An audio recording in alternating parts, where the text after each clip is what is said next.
Hey guys, what's up? Welcome back to my YouTube channel. I hope you're staying positive and testing negative. I hope you're having an amazing day and better after watching today's video. I'm super excited for you to watch today's video and I hope you're excited too. But before we start, make sure you like, subscribe, and turn on those post notifications. So then without further ado, let's get right into this video. So, after 42 matches, 3 weeks, and 12 teams, we have come to the end of the league stage of the ongoing ICC Men's T20 World Cup 2021. 4 teams remain, and all have one common goal: to lift that T20 World Cup. These are the 4 teams who've qualified. Then the 4 teams are England, New Zealand, Australia, and Pakistan. Owen Morgan, Kane Williamson, Aaron Finch, or Babar Azam? Who will take the trophy home? We'll find that out on the coming Sunday night, 14th November.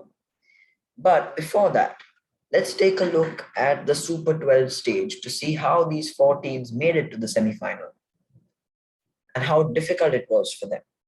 So I'm going to quickly summarize what happened over these last 3 weeks. So in Group 1 of the Super 12s, rightly called the Group of Death, there was England, Australia, South Africa, Sri Lanka, West Indies, and Bangladesh.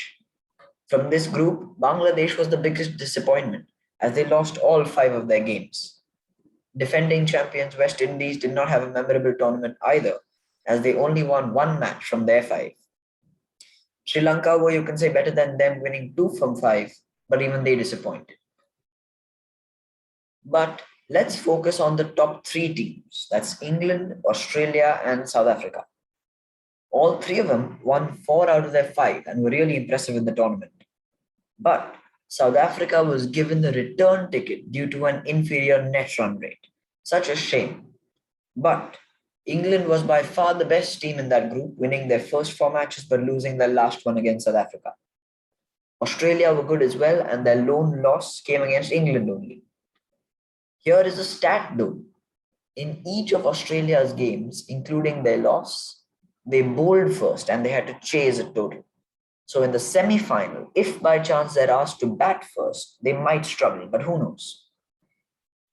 Moving on to South Africa, they won 4 out of 5 as well, losing their very first match against Australia, but winning everything else.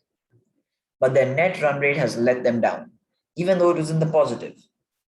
But it is called the Group of Death for a reason. So in the end, from Group 1, England and Australia progressed to the semis, and South Africa, Sri Lanka, West Indies, and Bangladesh are eliminated. Now moving on to Group 2, which consisted of India, New Zealand, Pakistan, Afghanistan, Namibia, and Scotland. From this group, Scotland and Namibia were just not able to win against the big teams, as Scotland lost all 5 of their games and Namibia just won 1. That too against Scotland. Afghanistan, they played well against the associate teams but struggled against the big boys. But again, let's focus on India, New Zealand, and Pakistan.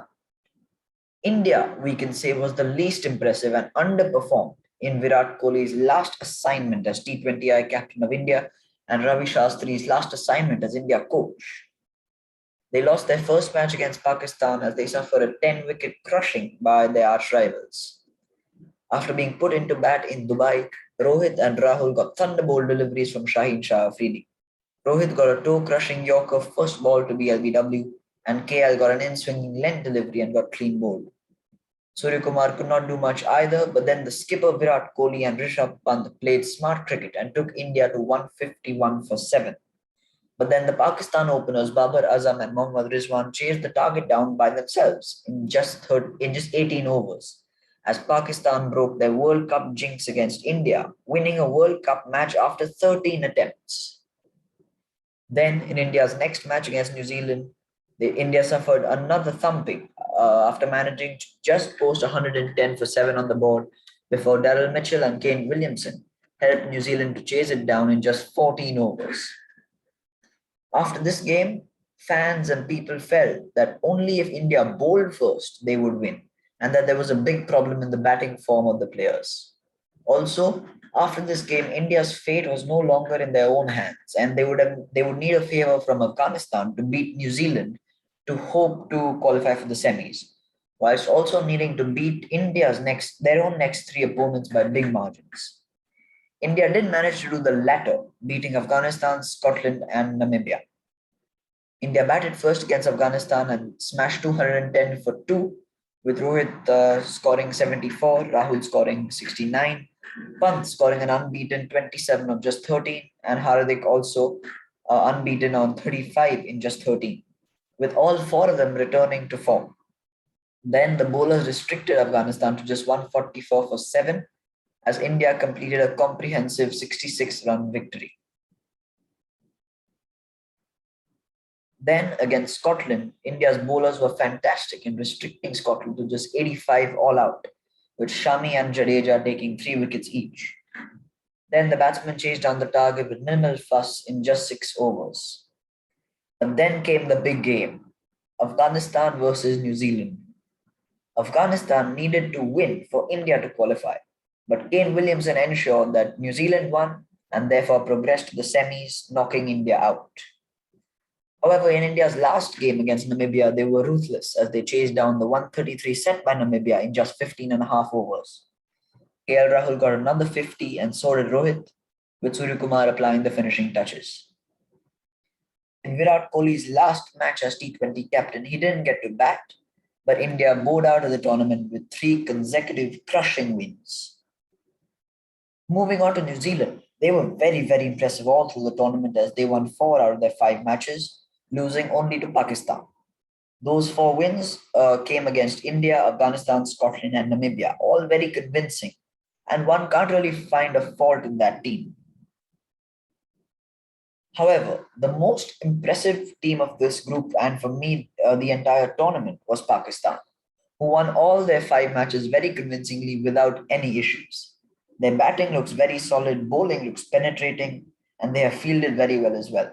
An overall good package. So I'm really impressed with Pakistan, more than New Zealand, I would say. So in the end, from Group 2, Pakistan and New Zealand qualify for the semifinals, and India, Afghanistan, Scotland, and Namibia are eliminated. Moving on to the semi-finals now. The first of the 2 is today. It's in an hour, literally. England taking on New Zealand, as you can see here at Abu Dhabi. Just want to take your minds back to that World Cup final of 2019 and what happened there, with England winning the World Cup after the match and Super Over were tied. But then the boundary count came in to ensure England won. Just remember that was obviously a much bigger stage than this. That was the final of the World Cup. This is the semi-final of the T20 World Cup. I'd say equal importance. I think both teams look really solid. Like I already said, England, they're doing everything right, and to be very honest, so are New Zealand. It's gonna be good. Oh, it certainly is. Morgan against Williamson, 2 captains who are firstly very good with the bat, and their leadership styles, however, are slightly different. Williamson is cool, calm, composed. Morgan is also cool, calm, and composed, but he's a little more aggressive captain in terms of the fields he sets, stuff like that. But both very talented with the bat, exceptional strategists, leading their respective sides to the semi-final. Then after that, tomorrow, on November 11, is the second semi-final between Pakistan and Australia. That's in Dubai. Also going to be a cracker of a game, I bet you. These are the 2 semi-finals that we have on our hands. And this is Aaron Finch against Babar Azam. I have not really seen much of Babar's captaincy, other than obviously in this World Cup. But from what I saw in this World Cup, he's a brilliant strategist. Good bowling changes, good fields, and of course, Aaron Finch for Australia has been exceptional as captain. That is it for today. England, New Zealand, Australia, Pakistan. See you guys in the semis. Until then, it's goodbye. Here's your checklist for today. Like the video, checked. Subscribe to my channel, checked. Activate the notification bell. Check. Share this video with everyone and spread the word. Check. That's it. Thank you very much. On to the semifinals now. Goodbye.